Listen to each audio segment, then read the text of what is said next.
सगळ्या कार्यकर्त्यांसाठी आणि त्यांना योगदान देणाऱ्या या गावातल्या प्रत्येक माणसासाठी एकदा जोरदार टाळ्या. कारण या समर्पणाशिवाय चांगले कार्यक्रम होऊ शकत नाही. इको कमी करा. खरं तर श्रम करणारी माणसं असावी लागतात आणि त्यांच्या श्रमाची किंमत अर्थकारणात करणारी माणसं सुद्धा असावी लागतात. झोटिंगा नगरीमध्ये तशी माणसं आहेत, झोटोबाचा आशीर्वाद असल्या कारणाने. आणि म्हणून या मातीत उभं राहून बोलत असताना तुम्हाला जबाबदारीने सांगेन, खरं तर हा कार्यक्रम बोलण्याचा नाही, ऐकण्यासाठी असतो. आम्ही तुम्हाला ऐकायला येतो आणि आयोजक आम्हाला बोलायला उभं करतात, अशी आमची फसगत आहे. आणि म्हणून एखाद्या घरी गेल्यानंतर आम्ही 4 पाहुणे घेऊन तुमच्या घरी येणार आहे असा निरोप जेव्हा जातो आणि 4चे 8 पाहुणे होतात, त्यावेळेस घरातली बाई पोळी वाढता वाढता मध्येच भाताचं भांड जर घेऊन आली तर काही जेवणार आलं आणि काही वाढणार आलं, समजून घेण्याची गरज आहे. ही सगळी माणसांना तुम्हाला एक विषय सांगतो, एकच मिनिटात बोलतो आणि थांबतो. या महाराष्ट्राचा श्वास काय असेल आणि हा महाराष्ट्र कशावर उभा असेल, तर हा महाराष्ट्र 2 गोष्टीवर उभा आहे. एक पंढरपूरच्या विठोबाची वारी आणि चंदन शेषाची वारी. वारी आणि पारी या महाराष्ट्राची संस्कृती आहे, या महाराष्ट्राचा इतिहास.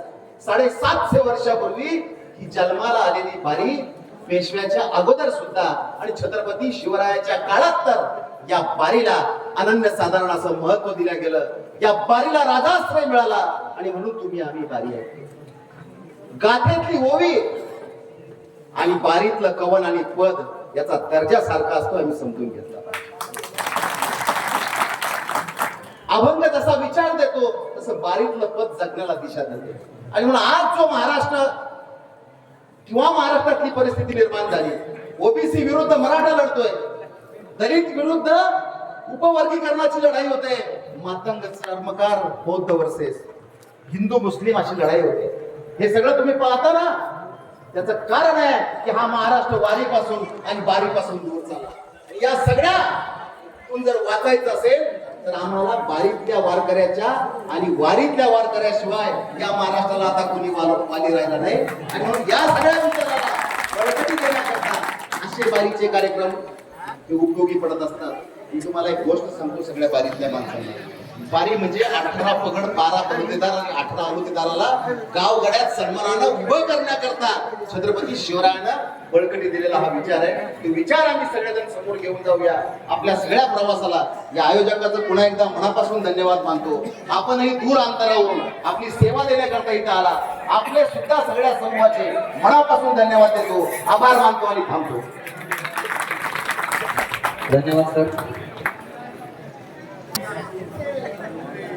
आज आपण सर्वजण अत्यंत आनंदमय अशा वातावरणामध्ये आमच्या गावामध्ये आयोजित श्री संत बालयोगी झोटोबा महाराज आरबडी मंडळ झोटिंगा यांच्या वतीनं आयोजित वारीच्या कार्यक्रमामध्ये आज आपण सर्वजण सहभागी झालात.